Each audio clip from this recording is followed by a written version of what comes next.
मित्रों, target winner classes में आपका स्वागत है।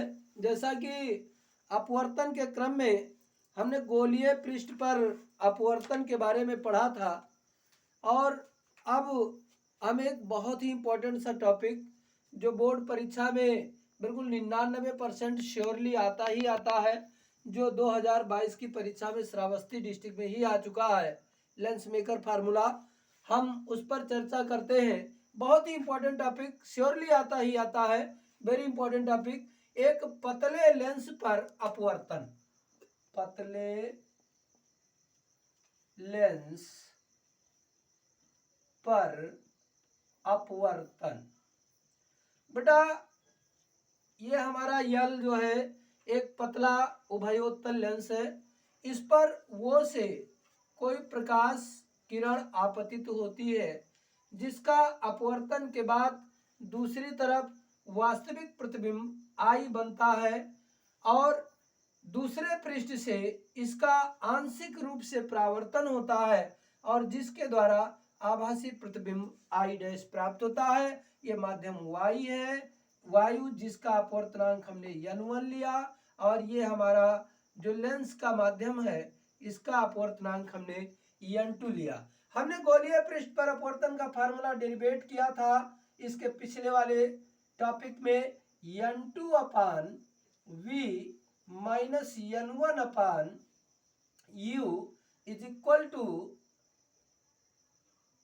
n2 minus n1 upon r। यह गोलीय पृष्ठ पर अपवर्तन का फार्मूला है। हम इसी के द्वारा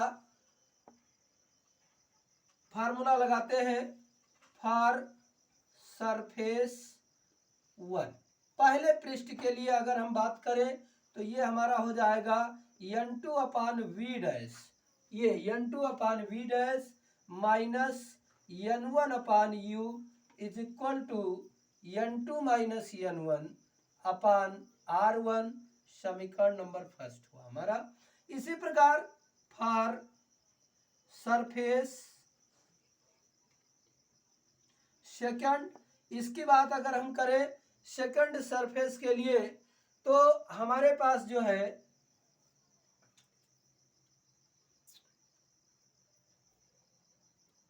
बंद करो थोड़ा सा। सेकंड सरफेस की अगर हम बात करें तो n2 से होकर गुजर रहा है, इसलिए n2 की जगह पर हमारा हो जाएगा n1 upon v minus n2 upon v dash is equal to n1 minus n2 upon r2। समीकरण नंबर सेकंड हुआ। अब दोनों को जोड़ा जाए, समीकरण 1 व समीकरण 2 को जोड़ने पर, बेटा इनको जोड़ा जाए तो ये हमारा हो जाएगा n2 upon v dash minus n1 upon u plus n1 upon v minus n2 upon v dash is equal to n2 minus n1 upon r1 और ये प्लस हमारे पास हो जाएगा n1 माइनस n2 बटे r2। इसमें बेटा हमारा ये कैंसिल हो जाएगा, हम इस साइड में लिखते हैं इसको। कैंसिल होने के बाद जो है हमारे पास यहाँ बचता है, सॉरी ये नहीं, upon b dash minus n2 upon b dash cancel हो जाएगा।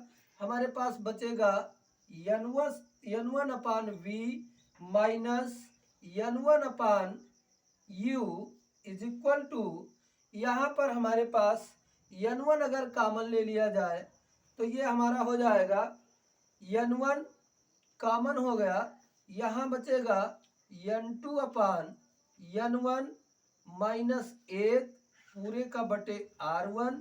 और यहाँ बेटा अगर हम माइनस कॉमन ले लेते हैं तो वही प्रोसेस यहाँ भी बचेगा हमारे पास, ये n2 अपान n1 माइनस n1 अपान n1 और पूरे का बटे r2। तो यहाँ अगर हम n1 कॉमन लिए होते, यहाँ पर अगर हमने n1 कॉमन लिया होता तो ये हमारा 1 होता, ये भी हमारा 1 होता और n1 से n1 कैंसिल हो जाएगा। हमारे पास बचा क्या, 1/v माइनस 1/u, इसको 1/f कहा जाता है, जो कि हम पिछले क्लास हाई स्कूल में पढ़ चुके हैं, इज इक्वल टू n2/n1 बराबर होता है n माइनस 1/r1 और माइनस ये हमारे पास n माइनस 1/r2। अब इसमें कुछ कॉमन है, 1/f बराबर n माइनस 1 और ये ब्रैकेट में बच गया 1/r1 माइनस 1/r2। इस फार्मूले को लेंस मेकर फार्मूला कहा जाता है, जो बहुत ही इंपॉर्टेंट सा फार्मूला है। बार बार ये हाई स्कूल बोर्ड परीक्षाओं में पूछा जाता है और लगभग 99% आने की संभावना है। अब इसमें थोड़ी चीज आपको याद दिलाए, यहाँ हमने ये इतनी चीजें ली है, n2/n1 बराबर n के, और यहाँ हमने एक फार्मूला लिया है 1/b माइनस 1/u बराबर 1/f। तो ये लेंस मेकर फार्मूला का हमारे डेरिवेशन हो जाता है।